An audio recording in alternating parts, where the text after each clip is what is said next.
Las calles fueron testigos de su exigencia, educación gratuita y de calidad.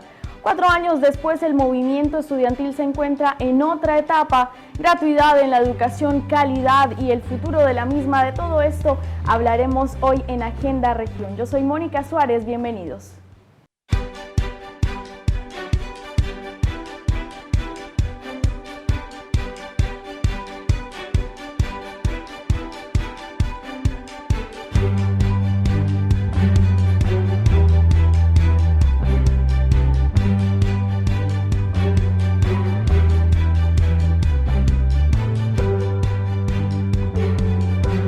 Estamos con Ervin Castillo, él es presidente de la Federación de Estudiantes de la Universidad de Talca, para abordar todos estos temas que ya le anunciábamos.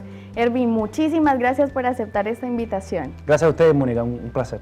Bueno, tú estuviste hace 4 años, ya iniciaste tu carrera como líder de este movimiento estudiantil. ¿Qué tanto ha cambiado ya con base en estas reformas que al parecer son un hecho?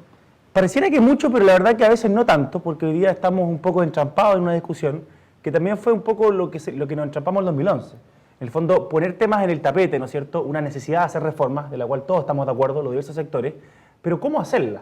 Y ahí tú te encuentras hoy día con un gobierno que está un poco entrampado también en los criterios, en requisitos, y en cosas que en definitiva, a mi gusto, no tienen que ver con lo central de la educación, que tiene que ver con la búsqueda de la calidad. O sea, al final del día, yo creo que ni siquiera hemos sido capaces de llegar a consensos mínimos, a consensos comunes en torno a qué es calidad.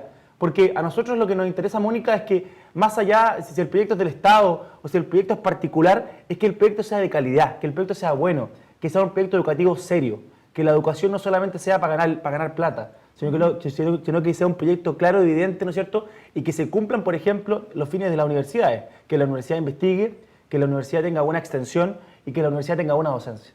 Bueno, pero lo cierto es que en 2011 este tipo de reformas se veían como muy lejanas.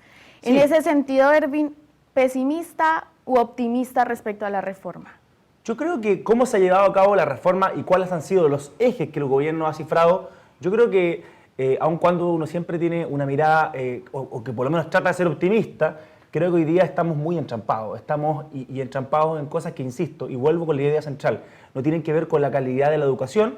Y además yo creo que en muchas cosas también ha faltado sentido común. Acá hay muchos temas que no tienen que ver, que no comprometen ni a las derechas ni a las izquierdas, sino que tienen que ver con la necesidad, por ejemplo, de apoyar a los estudiantes de la misma condición económica, más allá de la institución estatal o privada. Lo que nos debe interesar es financiar a aquellas instituciones y en particular a aquellos estudiantes que estudian en instituciones buenas, en instituciones que han contribuido a la educación. Porque hoy día tenemos, por ejemplo, en las universidades, a muchas universidades de consejos rectores que son muy buenas, pero a otras que no son tanto. La Universidad de Talca es una universidad de consejos rectores que es muy buena y que por ende requiere, ¿no es cierto?, el apoyo del Estado porque es una institución de calidad. Y no porque sea del Estado, porque pudiera ser una institución del Estado que no esté cumpliendo la pega, que no está haciendo bien las cosas. Eso yo creo que es muy importante, que la calidad sea el protagonista. Retomemos eso de la calidad, Ervin. ¿Cuáles son los puntos que deberían entonces estar incluidos para decir ya, vamos encaminados a la calidad? Que en el fondo los requisitos que estén hoy día se cambien. O sea, cuando nos están, cuando por ejemplo se pedía mayor exigencia en la investigación, pero se dieron cuenta que había 2 universidades de consejos rectores, entre ellas la Universidad de la Frontera, que no cumplían esos requisitos, se cambió eso. ¿Por qué? Porque las universidades del CRUCH no cumplían esos requisitos. Entonces ahí tú te das cuenta cómo la discusión, en lugar de estar centrada en la calidad de los proyectos educativos, se centra, por ejemplo, en grupos de presión. Hoy día el Consejo de Rectores es un grupo de presión, es un lobby. Ahora, evidentemente, también el lobby de las universidades privadas, eso estamos más que claros. Pero ninguno de esos lobbies, ninguno de esos grupos de presión, uno está de acuerdo con aquello, porque te sale del foco de la calidad. Entonces, lo que uno esperaría, por ejemplo, es que también demos una discusión en torno a qué es calidad. Por lo menos a mí se me viene en la cabeza como primer concepto, es que una universidad que tiene calidad en la educación es la universidad que cumple los fines para los cuales la institución fue creada. Insisto, investigación, docencia, extensión. Pero hoy día ni siquiera hemos dado esa discusión. Entonces, yo creo que hoy día el país, en una oportunidad tremenda que hemos tenido después de que los estudiantes hayamos puesto el tema de la educación en el tapete y la discusión pública, pero nos quedamos en eso. Y después yo creo que nos fuimos equivocando en cómo fuimos dando los distintos ejes. Además que muchas veces también uno ve una cierta monopolización de la discusión, que en definitiva solamente determinados sectores son los que pueden dar las discusiones políticas y otros como que no tuvieran la legitimidad. Y la verdad las cosas es que uno queda legitimado, ¿no es cierto?, cuando tus compañeros, cuando los estudiantes, ¿no es cierto?, a ti te legitiman para hacer su voz. Bueno, pero hay colegas tuyos que están, por ejemplo, en la Universidad de la Frontera, que tú nombrabas, En ese sentido, a tu juicio, ¿hay universidades que no debieran estar en el CRUSH o que no cumplen los requisitos para estar en una organización de este tipo? Hay universidades del Estado, y no me refiero a las universidades de la frontera en particular, me refería a ese requisito en particular, pero hay universidades del Estado que son del CRUSH, que son, ¿no es cierto?, además tradicionales, que evidentemente hoy día hay que exigirles más, que uno las ve, ¿no es cierto?, en los rankings de investigación y no están investigando lo que investigan, por ejemplo, instituciones privadas, o al revés, instituciones privadas que básicamente lo que están dedicados a ganar hoy día es plata, ¿no es cierto?, y no tienen un proyecto serio, y en definitiva engañan a la familia, porque le entregan al joven un cartón, un título, que el día de mañana no le va a permitir encontrar trabajo en ninguna parte, que tienen bajos niveles de empleabilidad. Entonces hoy día lo que nosotros tenemos que poner en el centro es volver al sentido común, al eje común. Hay proyectos educativos buenos, sean privados o sean del Estado, pero eso es lo que hay que poner en el centro, no la propiedad de las instituciones, porque a nosotros, como estudiantes de la Universidad de Talca, no nos enorgullece que la universidad sea del Estado. Lo que nos enorgullece es que la universidad cumple fines públicos porque es una universidad buena, porque es una universidad que está vinculada con la comunidad de la región del Maule, porque es una universidad que tiene más de 300 proyectos con vinculación directa en la comunidad, en la sexta región, en la séptima región y en parte de la octava. Eso es lo bueno. Bueno, nosotros nos fuimos a las calles para preguntarle a compañeros como de tu misma universidad también, para hablar sobre la gratuidad en las universidades privadas. ¿Qué tanto están de acuerdo los jóvenes con esta posición? Pasemos a revisar el siguiente Vox Populi.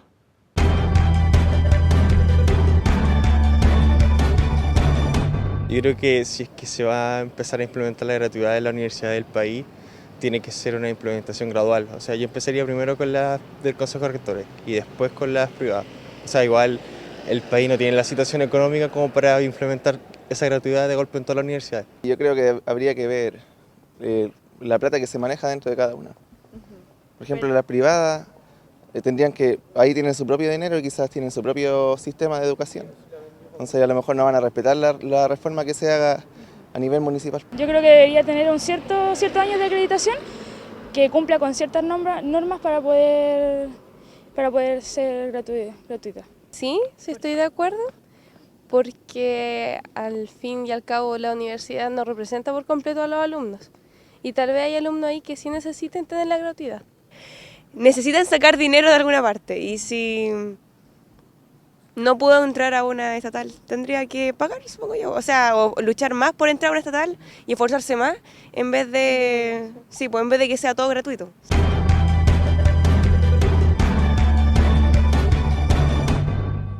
Escuchábamos ahí entonces las opiniones de varios compañeros tuyos de universidad. Bueno, algunos dicen derechamente no estamos de acuerdo con la gratuidad para las universidades privadas. ¿Cuáles son los requisitos que pone la Federación de Estudiantes o que en definitiva los estudiantes planean proponer al gobierno? Yo en general estoy bastante cerca de lo que dicen mis compañeros, lo que decía por ejemplo Nicolás respecto a la gradualidad.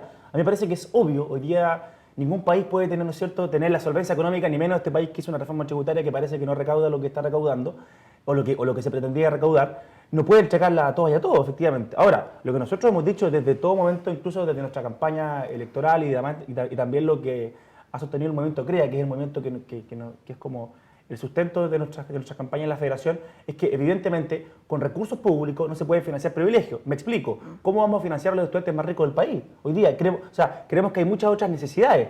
En las discusiones públicas, en los temas públicos, y que además es una máxima de la economía, hay muchas necesidades, pero los recursos muchas veces son escasos, no dan para todos.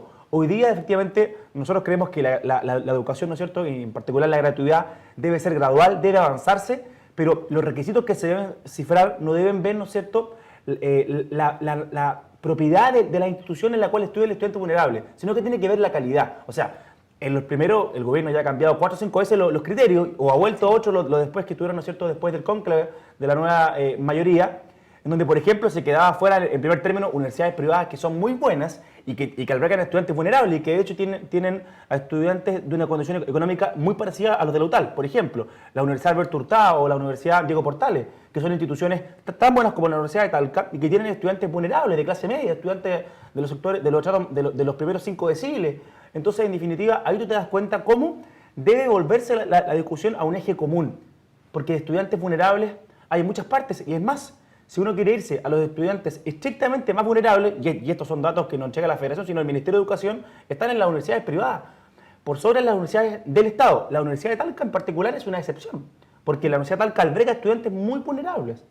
El 80% de nuestros compañeros son estudiantes de la primera generación de sus familias que logra llegar a la universidad. Eso es un dato no menor, y es una cosa que a todos nos enorgullece. Pero la Universidad de Talca, como universidad estatal en cuanto, es una excepción. Porque si uno ve, por ejemplo, la Universidad de Chile tiene estudiantes de bastante mayores quintiles o deciles económicos. Entonces, ahí las cosas creo que hay que situarlas en su contexto. Bueno, pero en la mayoría de los países, por ejemplo, en Brasil, en Argentina, sí, en Colombia igual, las universidades privadas derechamente no tienen derecho a la gratuidad. En algunos casos hay aranceles diferenciados, en otros es gratuito solo la pública. ¿No es igual un avance que ciertas universidades privadas estén incluidas en este proyecto? Por cierto, pero esto surge de una convicción que no existía en el gobierno y que yo creo que tampoco ha existido. El gobierno, al calor de la discusión, al calor de las encuestas también, ¿no es cierto?, ha tenido que ir variando ciertas cosas, ciertas normas. Efectivamente no es lo que uno esperaría en su exactitud, pero uno entiende que en política siempre hay diferencias y eso es legítimo.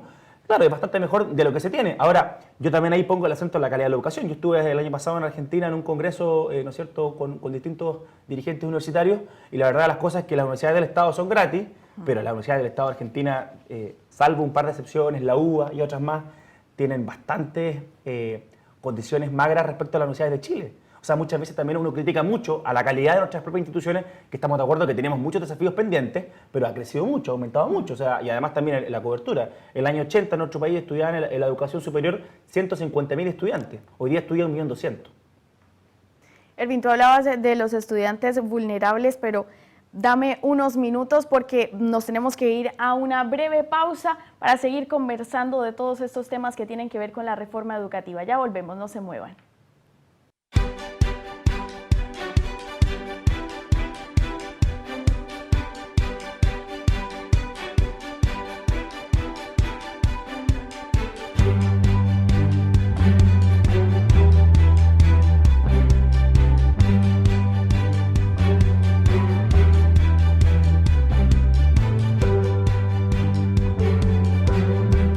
Muchísimas gracias por seguir con nosotros en las pantallas de Campus TV y estamos conversando con Ervin Castillo sobre varios aspectos de la reforma educativa y nos quedamos en la vulnerabilidad de muchos estudiantes.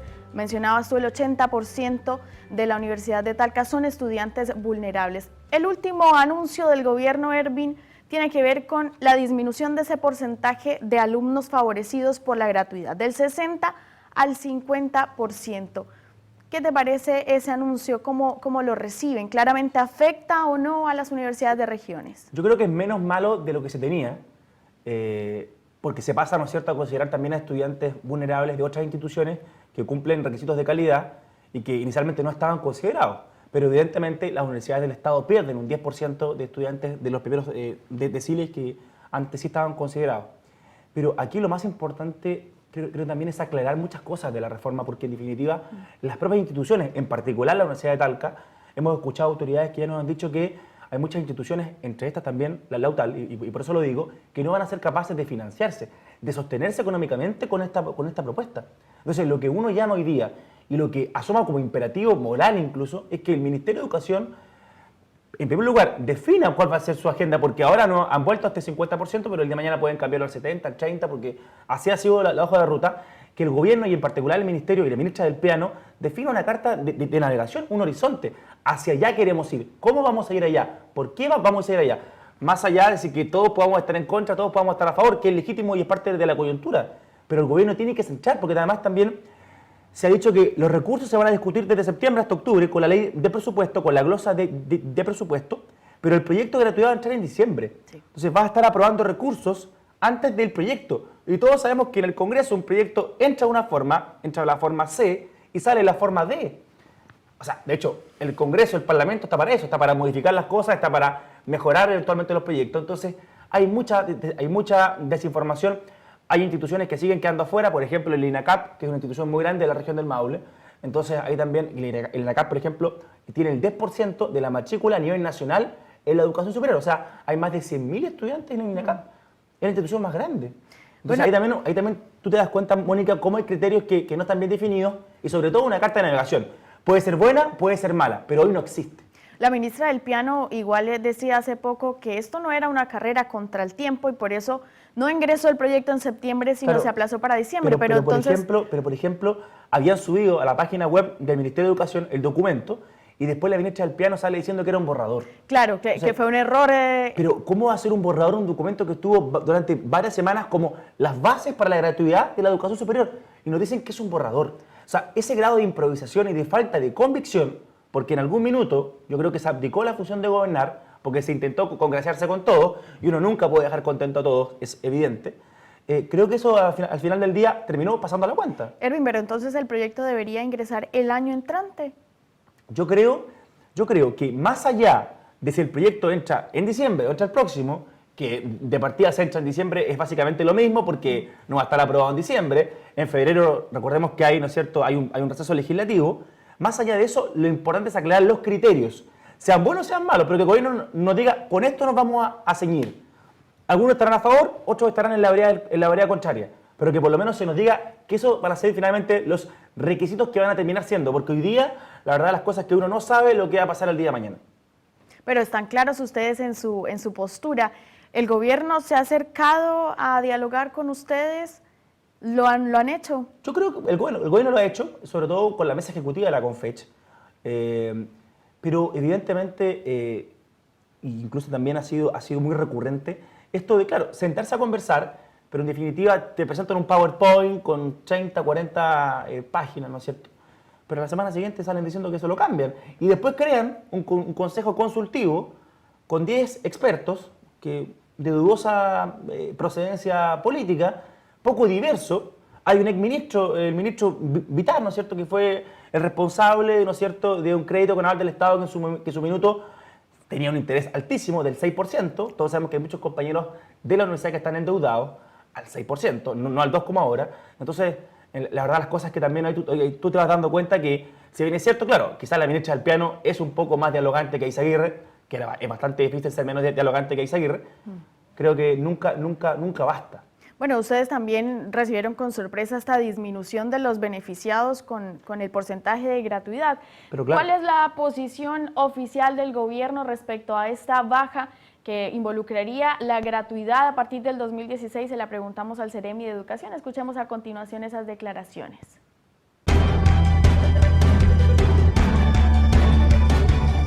Se baja del 60% del ofrecimiento inicial de la presidenta a un 50% para ampliarse a otras universidades privadas e institutos y CFT que en un principio no estaban considerados, pero que ellos puedan acceder a estas características que deben tener las instituciones de educación superior para poder otorgar recursos y gratuidad. Es decir, el Estado, y hay países desarrollados donde la educación es gratis, la educación superior, pero solo en las universidades públicas.